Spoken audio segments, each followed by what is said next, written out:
Assalamualaikum warahmatullahi wabarakatuh. Kami dari kelompok Recovery System akan menjelaskan tentang subbab-subbab yang ada pada Recovery System.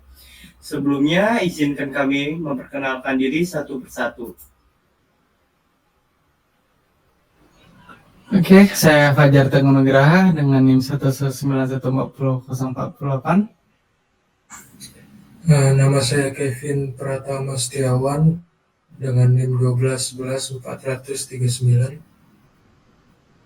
Dan saya Nelpi Sarena Hutasoid dengan NIM 121140107. Dan perkenalkan, nama saya Farel Antonio dengan NIM 121140122. Saya Marcelia Sinataya Sinaga dengan NIM 121140174. Saya Arsyadani Astrologis dengan NIM 121140068. Dan saya sendiri adalah Muhammad Dafa Fareza dengan NIM 121140178. Yang selanjutnya di sini, apa sih itu recovery system di dalam DBMS? Recovery system ini di dalam DBMS bertugas untuk memastikan properti dari automaticity dan ketahanan dari suatu basis data. Sebuah sistem tidak bisa disebut dengan durable jika gagal dalam suatu transaksi dan kehilangan sebuah data, dan database tersebut juga tidak bisa disebut sebagai atomik jika data dalam keadaan diperbarui sebagian selama transaksi. Nah, selanjutnya di sini ada subbab-subbab yang nantinya akan kami bahas pada recovery system. Yang pertama adalah shadow paging, yang kedua adalah recovery with concurrent transaction, yang ketiga adalah buffer management, yang keempat adalah failure with loss of non-volatile storage.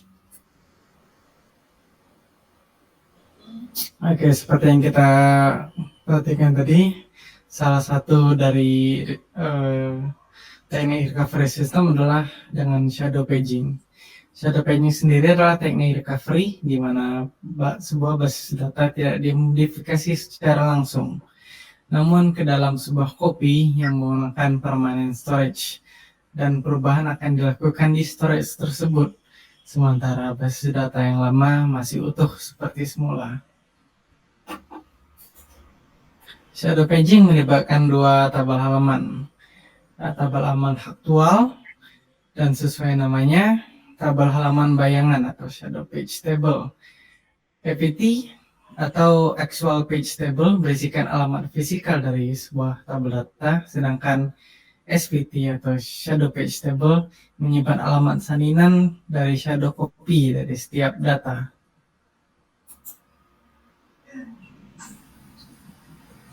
Ini merupakan beberapa komponen utama dari shadow paging. Yang pertama yaitu page table atau tabel halaman. Itu fungsinya untuk menyimpan pemetaan antara halaman log, keys, dan halaman fisik, memungkinkan sistem untuk mengakses data dengan efisien. Yang kedua adalah shadow page atau halaman bayangan, menyediakan salinan terkini dari halaman aktual dan memfasilitasi pemulihan setelah kegagalan dengan menggantikan halaman yang rusak atau tidak konsisten. Selanjutnya yaitu transaction log atau log transaksi, yaitu fungsinya untuk merekam secara berurutan semua operasi transaksi, termasuk pembacaan dan penulisan ke halaman, serta keputusan untuk commit atau rollback. Berikut adalah proses dari shadow paging. Yang pertama yaitu inisialisasi. Pertama, kedua tabel halaman diatur dengan nilai-nilai awal. Tabel halaman bayangan diatur agar menunjukkan ke tabel halaman aktual. Lalu update sebelum mengubah halaman database. Salinan shadow copy dari halaman tersebut dibuat dan tabel halaman bayangan diperbarui. Perubahan dilakukan pada tabel halaman bayangan dan tabel halaman aktual tetap tidak berubah. Pada proses commit, jika operasi berhasil, tabel halaman aktual diubah untuk menunjukkan ke tabel halaman bayangan. Transaksi dianggap selesai dan perubahan dianggap permanen. Lalu pada proses rollback, jika terjadi kegagalan, tabel halaman bayangan diabaikan dan sistem dikembalikan keadaan sebelum perubahan.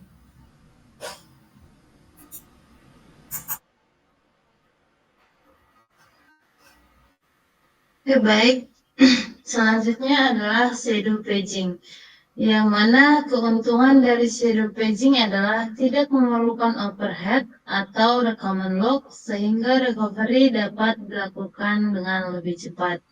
Kemudian, terlepas dari keuntungan, shadow paging juga memiliki kerugian yang mana banyak data yang terpencar dari shadow page setelah transaksi halaman semula harus dibuang. Kedua di atas menyebabkan strategi manajemen yang rumit.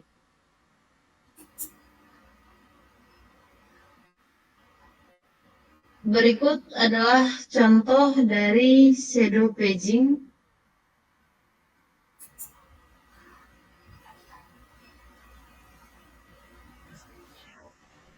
Jadi ini adalah penjelasan contoh dari shadow paging.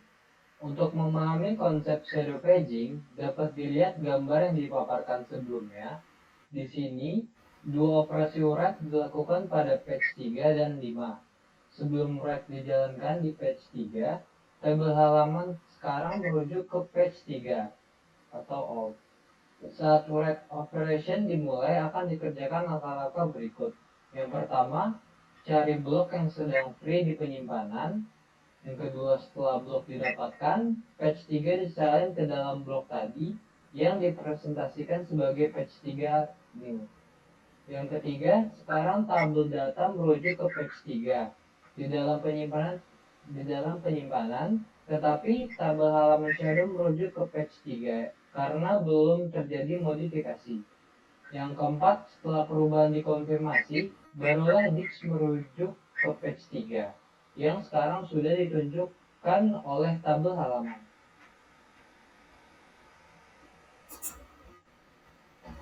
Jadi kesimpulannya adalah shadow paging adalah teknik yang kuat dalam sistem manajemen basis data yang memastikan konsistensi data dan menyediakan mekanisme pemulihan yang handal dengan membuat salinan bayangan dari basis data dan menerapkan modifikasi padanya. Shadow paging meminimalkan risiko kerusakan data. Ini menjamin tampilan yang konsisten dari basis data selama eksekusi transaksi dan menyederhanakan pemulihan dalam kasus kegagalan. Dengan keuntungan efisiensi, overhead minimal, dan skalabilitas, shadow paging terus digunakan.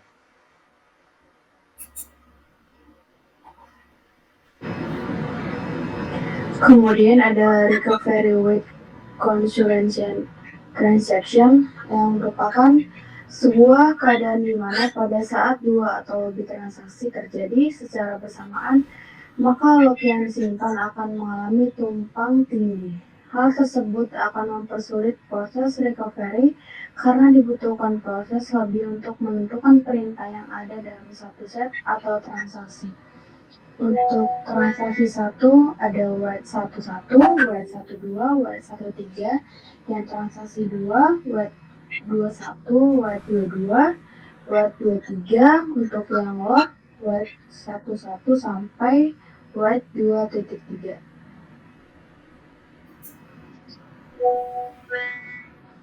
Untuk mengatasi masalah tersebut, konsep checkpoint digunakan.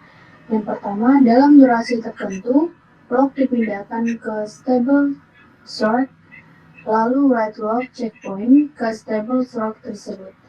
Yang kedua, pada saat kegagalan sistem terjadi dan dibutuhkan recovery, maka sistem membaca log dari yang paling akhir sampai ketemu checkpoint terdekat.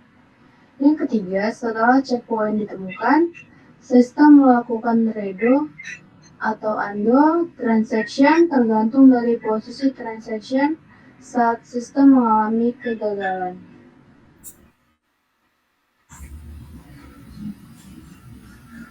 Berikut merupakan contoh penggunaan checkpoint. Pada gambar tersebut terdapat 4 transaksi yang terjadi, yaitu T1, T2, T3, dan T4. Checkpoint dilakukan di tengah-tengah transaksi T1 sedang berlangsung. Lalu transaksi T2 dan T3 berjalan normal. Lalu pada saat transaksi T4 berlangsung terjadi failure atau kegagalan sistem, sehingga transaksi berhenti. Untuk melakukan recovery, sistem akan membaca log terakhir daripada saat sistem mengalami kegagalan atau error sampai checkpoint terakhir yang dibuat, yaitu dari T4 ke T3, T2, dan ke T1. Sambil membaca log tersebut, sistem membuat 2 list, yaitu redo list, di mana akan dimasukkan sekumpulan transaksi yang harus dilakukan ulang oleh sistem, dan undo list yang merupakan sekumpulan list transaksi yang akan batal dilakukan oleh sistem. Cara sistem menentukan transaksi mana yang harus diulangi dan dibatalkan adalah dengan mengecek perintah start dan perintah commit pada setiap transaksi. Setiap transaksi akan memiliki perintah start yang akan menandakan kapan transaksi akan dimulai, dan perintah commit yang akan menandakan kapan transaksi akan berakhir. Pada kasus ini, transaksi yang jelas memiliki perintah start dan commit setelah checkpoint akan dimasukkan ke redo list, yaitu transaksi T2 dan T3. Lalu transaksi yang hanya memiliki commit setelah checkpoint juga akan tetap dimasukkan ke redo list karena perintah start sudah dilakukan sebelum checkpoint. Sehingga untuk memastikan atomicity data, setiap perintah yang terjadi setelah checkpoint pada transaksi T1 harus dilakukan ulang. Jika transaksi hanya memiliki perintah start sebelum kegagalan sistem terjadi, transaksi tersebut akan dimasukkan ke undo list untuk memastikan atomicity data seperti pada transaksi T4. Selanjutnya, terdapat beberapa keuntungan dan kerugian pada metode ini. Yang pertama, keuntungannya adalah kinerja yang tinggi, waktu pemulihan yang cepat, kemampuan menangani beban kerja yang tinggi, mengurangi downtime. Lalu kerugiannya adalah kompleksitas program dan implementasi yang sulit. Yang kedua, diperlukan manajemen transaksi yang cermat, dan yang ketiga, ketergantungan pada teknologi database tertentu.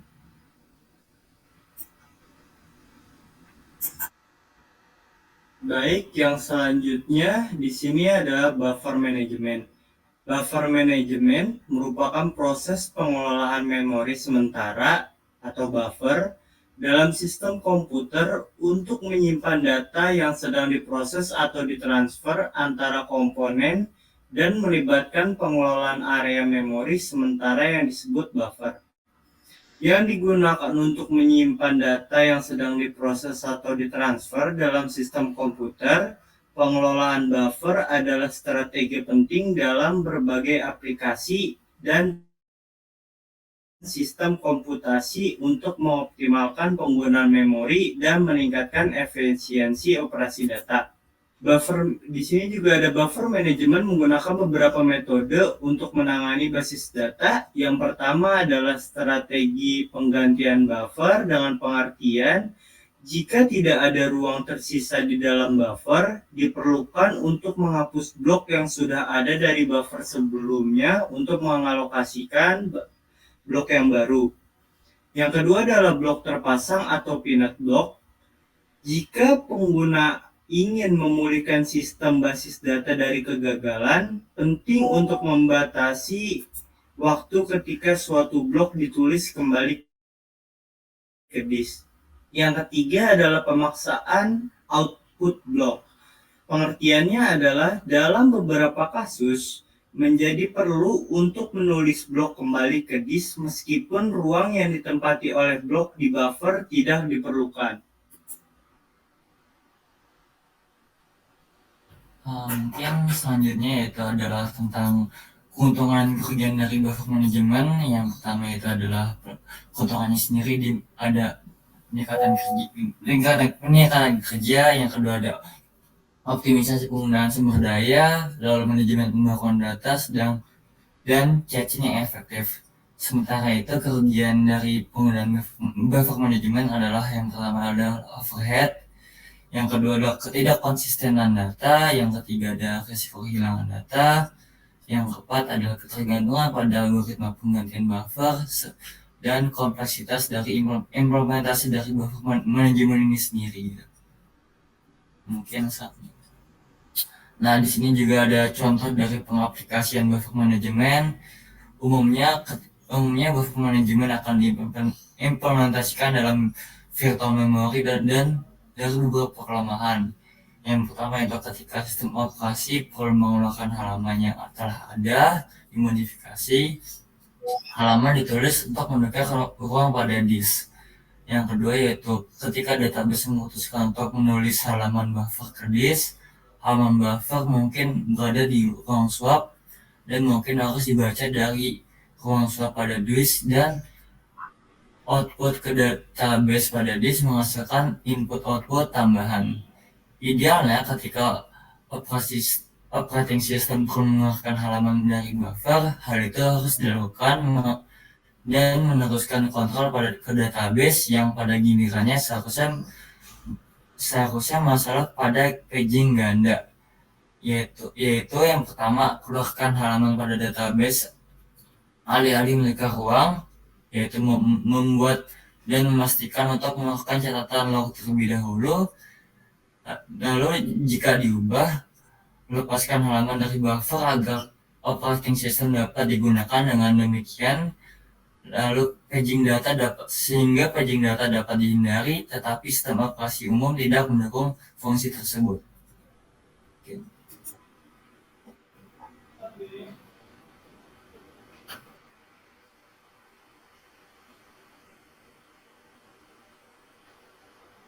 Failure with loss of non-volatile storage merupakan situasi di mana ada kegagalan atau kerusakan dalam suatu sistem atau perangkat yang mengakibatkan hilangnya data yang disimpan dalam penyimpanan non-volatil. Penyimpanan non-volatil adalah jenis memori yang tetap menyimpan datanya, bahkan ketika daya dimatikan, seperti memori flash atau hard disk drive. Next. Adapun pemulihan dari failure tersebut adalah pastikan tidak ada transaksi yang aktif selama prosedur dump, dan prosedur serupa dengan pos pemeriksaan harus dilakukan. Yang pertama, keluarkan semua catatan log yang saat ini berada di memori utama ke penyimpanan stabil. Yang kedua, keluarkan semua blok buffer ke disk. Yang ketiga, salin isi database ke penyimpanan stabil. Yang keempat, keluarkan catatan log dump ke penyimpanan stabil. Untuk memulihkan hilangnya penyimpanan non-volatil, sistem memulihkan database ke disk menggunakan dump terbaru. Kemudian, ia memeriksa log dan mengulangi semua transaksi yang telah dilakukan sejak dump terbaru terjadi. Perhatikan bahwa tidak ada operasi pembatalan yang perlu dijalankan. The next. Failure with keuntungan dan kerugiannya. Untuk keuntungannya adalah yang pertama pemulihan yang mungkin lebih cepat, yang kedua sederhana untuk sistem non-kritikal.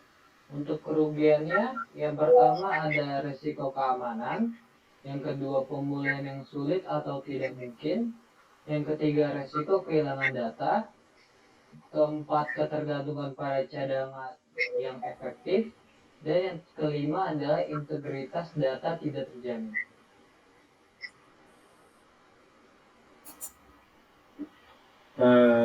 Baik, mungkin sekian dari presentasi kami mengenai subbab-subbab yang ada pada recovery system. Kurang lebihnya mohon maaf. Wabillahi taufiq walhidayah. Wassalamualaikum warahmatullahi wabarakatuh.